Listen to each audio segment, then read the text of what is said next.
Good evening, YouTube. This is George with the Cross Country Mission. If you're watching this video, I'm delighted that you're here and that you're watching this video. And I thank you for your viewership and your occasional thumbs up. I appreciate it. So today we are on the Gospel of Luke, chapter 6. As I promised, we are going to read the entire book, the entire Gospel of Luke, one chapter at a time until the 24th of December, at which time the Lord will have risen, blessing his disciples as he's ascended into heaven, and then we will celebrate the Lord's birthday on the 25th of December. Amen? Amen. So, yesterday Jesus called Levi, and he ate with sinners, and he forgave that paralyzed guy that they ended up having to drop through the roof. Remember we talked about that? He also called Simon Peter. It says when he met him, they had their boats up next to the shore. They went out, and he told them to go on out further after they'd been fishing all night long. They dropped their nets. They got so much fish it almost tore their net. And then they had to call the other guy out there to come out with his boat. Almost sank their boats. There was so much fish. Just what a miracle, right? So we're in chapter 6, Gospel of Luke, chapter 6, verse 1 today. It says, Jesus is Lord of the Sabbath. One Sabbath, Jesus was going through the grain fields, and his disciples began to pick some of the heads of grain, rubbing them in their hands to eat the kernels. Some of the Pharisees asked, "What are you doing? Why are you doing what is unlawful on the Sabbath?" Jesus answered them, Have you never read what David did when he and his companions were hungry? He entered the house of God, and taking the consecrated bread, he ate what is lawful only for priests to eat, and he also gave some to his companions.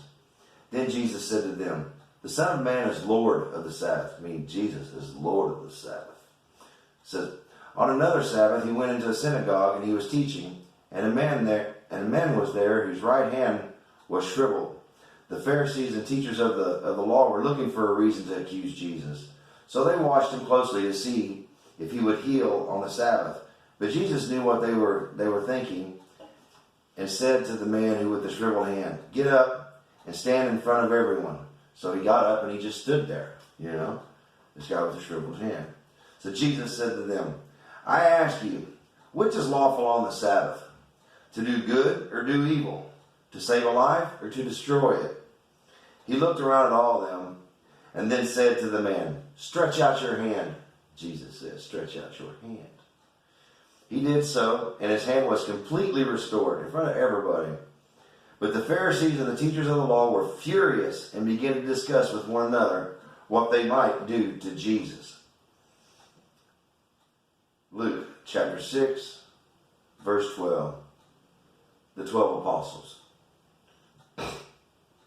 One of those days, Jesus went out to a mountainside to pray and spent the night praying to God. When morning came, he called his disciples to him and chose 12 of them, whom he also designated apostles. Simon, whom he named Peter, his brother Andrew, James, John, Philip, Bartholomew,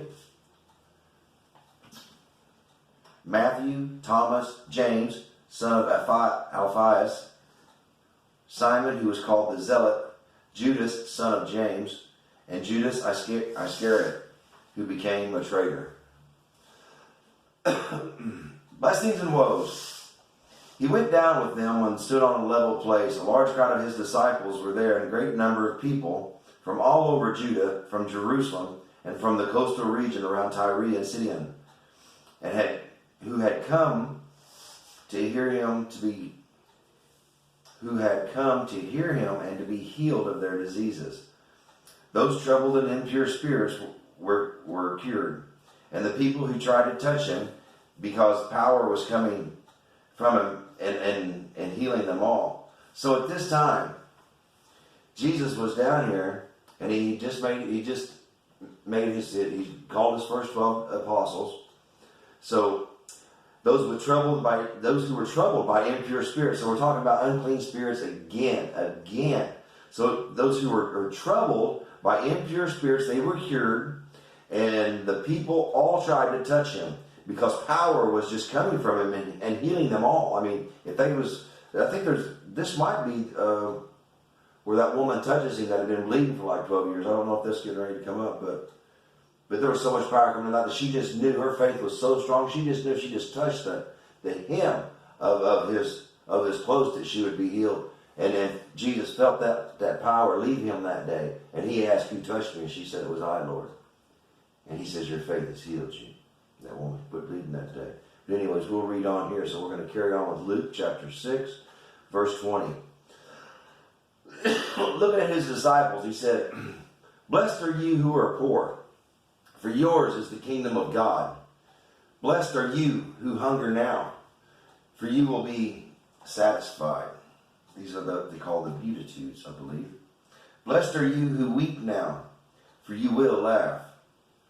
Blessed are you when people hate you, when they exclude you and insult you, and reject your name as evil because of the Son of Man. Rejoice in that day and leap for joy, because great is your reward in heaven. For that is how their ancestors treated the prophets. But woe to you who are rich, for you have already received your comfort. Woe to those who are well fed now, for you will go hungry. Woe to you who laugh now, for you will mourn and you will weep. Woe to you when every one of you speak well. Woe to you when everyone speaks well of you, for that is how their ancestors treated the false prophets. And he goes, Luke 6, verse 27. Love your enemies. He says, but to you who are listening, I say, love your enemies. Do good to those who hate you. Bless those who curse you. Pray for those who mistreat you. If someone slaps you on one cheek, turn to them the other also. If someone takes your coat, do not withhold your shirt from them. Give to everyone who asks you, and if anyone takes what belongs to you, do not demand it back. Do to others as you would have them do unto you. If you love those who love you, what credit is that to you? Even sinners love those who love them. And if you do good to those who do good to you, what credit is that to you? Even sinners do that. And if you lend to those whom you expect repayment, what credit is that to you? Even sinners lend to sinners, expecting to be repaid in full. But love your enemies, do good to them, and lend them without expecting to get anything back. Then your reward will be great, and you will be children of the God Most High, because He is kind. He is kind to the ungrateful and wicked. Be merciful, just as your Father is merciful. Judging others, it says, do not judge, and you will not be judged. Do not condemn, and you will not be condemned. Forgive, and you will be forgiven. Give, and it will be given to you. A good measure pressed down, shaken together, and running over will be poured into your lap. For with the measure you use, it will be measured to you. You know, I kind of was getting full of myself there for a whole minute. You know, and I was, you know, because I quit drinking and stuff, and I really was. I was just getting full of myself. You know what I'm saying? And I had a little run-in with this judging of others. So I started thinking, well, you know, oh, so-and-so, I wish they'd sure quit, you know, coming to work smelling like alcohol or this, that, and another. I forget what the exact circumstances was. But then it wasn't a day later, right? You know, because I'm kind of like feeling a little pride going on, right? And I'm feeling like, well, and I actually made a video, too, about judging others. Because you have to judge. I mean, you have to be able to discern between good and bad. So you have to judge. I think what he's saying here, this is what I said in my video, too. I think what he's saying is, you know, don't use harsh judgment on somebody that drinks a lot. If you yourself has got a fifth of whiskey, you know, or a pint hid between the mattresses at home, maybe a closet drinker or something. You know, don't critique somebody for smoking when you yourself, you know, smoke behind the garage, you know, when nobody's looking. I think that's what he was saying when he's judging others. That's what I made my video about. But then, I'll get on with it here in just a second. But then what had happened to me is like the very next day. You know how you see that cartoon? You got the angel sitting on one shoulder, you got the devil sitting on the other? I had that same scenario go on to me. The devil was coming on to me. Tell me, oh, just go pull that bar over there, get a drink. So what I'm saying is just because you can fall anytime. You can fall anytime, children of God. This is my point. And say if you get full of yourself and you start judging people because you think you're better than they are, because you've been saved, you've been delivered. Many of us have, and some of us got big heads. Don't let that happen to you, because just as easy as you got saved, One mistake, and you can be right back into the hands of the devil. You hear what I'm saying? So be careful judging others, because you're going to be judged with the same measure in which you judge. All right. So he also told them this parable: Can the blind lead the blind? Will they not both fall into a pit? The student is not above the teacher, but everyone who is fully trained will be like their teacher. Why do you look at the speck of sawdust in your brother's eye and pay no attention to the plank in your own eye? How can you say to your brother, Brother, let me take that speck out of your eye, when you yourself fail to see the plank in your own eye? How hypocritical. First take the plank out of your eye, and then you will see clearly to remove the speck from your brother's eye. I love it. So, Luke chapter 6, verse 43. The tree and its fruit. So this is all Jesus talking here. This is the Savior speaking directly to us. He's speaking to them, but he's speaking to us through his word today, this Christmas season. He says, tree and its fruit. No good tree bears bad fruit, nor does a bad tree bear good fruit. Each tree is recognized by its own fruit. People do not pick figs from thorn bushes or grapes from briars. A good man brings good things out of the good stored up in his heart, and an evil man brings evil things out of the evil stored up in his heart. For the mouth speaks what the heart is full of. The wise and the foolish builders.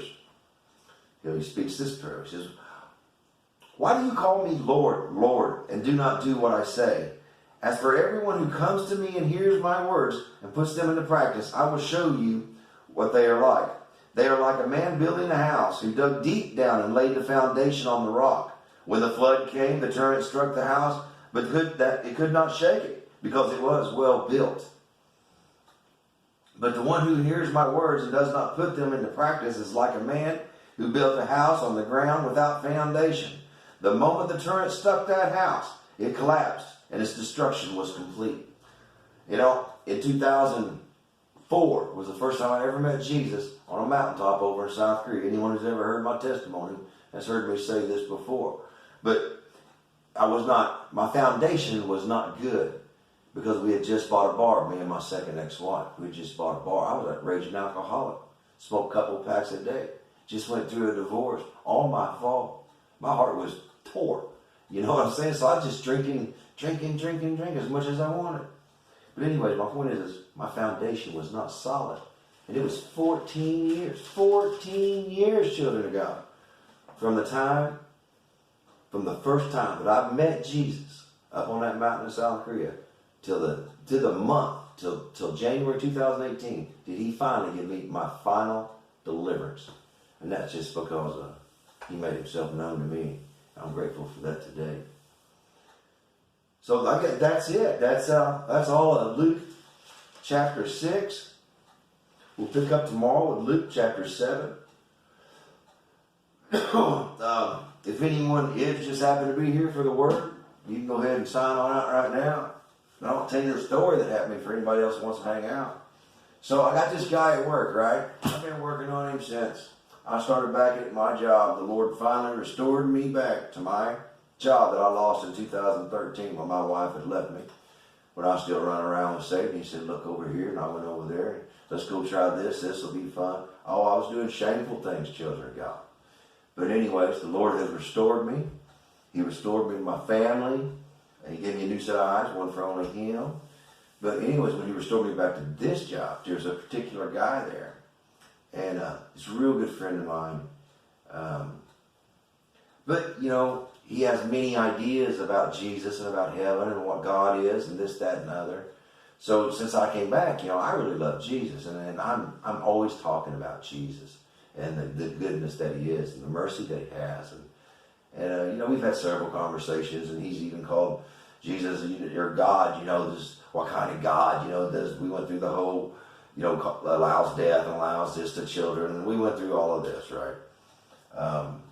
But I never let up, you know, and I just keep loving him, and we talk all the time. But anyways, a couple of days ago, I was I'd even forgot about asking Jesus or God, you know, to ask him to show me something, because I don't need him to show me something, because he already showed up, you know what I'm saying, large and in charge. So I'm sold on Jesus. I don't need reassurance. But every once in a while, you know, it's just kind of like nice to see something, you know, or just know something that is an act of God. You're right. So, anyways, I was talking to my friend today, and we was working in kind of like a secluded area, you know. We went out there, and I think I said something about Jesus or something like I normally do, and he said, you know, George, he says, Jesus could be an alien. And I thought about it for a minute, you know, and you know, like I said, I've been working on this person for a while, right? So I was kind of smiling a little bit. I'm like, well, technically, I guess he could be, you know. And then we talked a little bit about that, you know. I mean, how he is the son of God. He's not from here. He only had the genes and everything of his mother down here.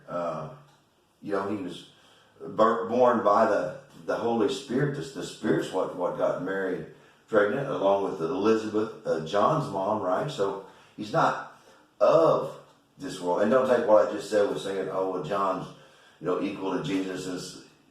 No, that's the Holy Spirit allowed her to get pregnant, right? Through her husband, Zephaniah. Is that it? I think it was that. I had to look at it, but I'm pretty positive that's it. But she was kind of third age, and she had a baby when she had never been able to have a baby, and that baby was John the Baptist. And then the Spirit of God came upon Mary and got her pregnant. She was a virgin. So Jesus was not saying he's an alien, but, you know, I mean, for the technical term of alien, he's not really from here, and he was the Son of God. So I humored him, right? And I said, well, Larry, I shouldn't have said his name, I'm sorry, but it's only first name. I said, well, you know, I said, yeah, I guess he could be, right? And all of a sudden, I got this flash. It was just like I'd left wherever I was at, standing there for a whole minute, and just kind of just stood there, off in left field. Although I never went nowhere, but my whole psyche was I was just in heaven. All of a sudden, I was in heaven, and there was my friend, right, and a bunch of people, a multitude of people, and he had this great big huge smile on his face. He came up and he gave me a hug, and you know, it's like, oh, George, he says, you know, you was right. You was right. How good is this? How great is this? You know, and man, how great is that, right? I never experienced nothing. Never had no vision like that. But it was so strong, in fact, that there was probably about 20 minutes later, it just kept going over and kept going over, kept going over in my head. And I finally told him, I said, man, you know what just happened to me? I listened to what he said. He says, you know what just happened to me? I said, Larry, I saw you in heaven. And you met me when I got there. And you had this big smile on your face, and you gave me a hug. I said, that was right after we was discussing, you know, how Jesus might be an alien. But, I mean, not like a space alien. I'm talking, you know, I was just humoring him, right? And he says, I knew you'd get it, George. So I think what really happened there is that Larry's been whispering a little bit of this and that to Jesus, right? And the God that I know, the Jesus that I know, loves me so much that he remembers everything I think, and he knew that I had kind of, you know, been wanting to see something, you know. So he allowed me to see this vision to let me know that not to worry about my friend Larry no more. That he's under the Lord's wing now, and I truly believe that's what happened, you know. And it was a beautiful, beautiful day. That's all I got to say about that. So I hope you're encouraged. The Lord that we serve is alive and well, children of God. He's alive and well, and he loves you so much. So much he loves you. And, you know, I love you too. I love you too. Anyways, it's been a blessing. It's been an honor just to be able to sit here in front of you and have your attention. If you watched the whole video until now, thank you. I'll see you tomorrow when we'll continue on with the Gospel of Luke. May the Lord our God bless you. And may he show you his favor. And be blessed, children of God. It's George with the Cross Country Mission, and I am out.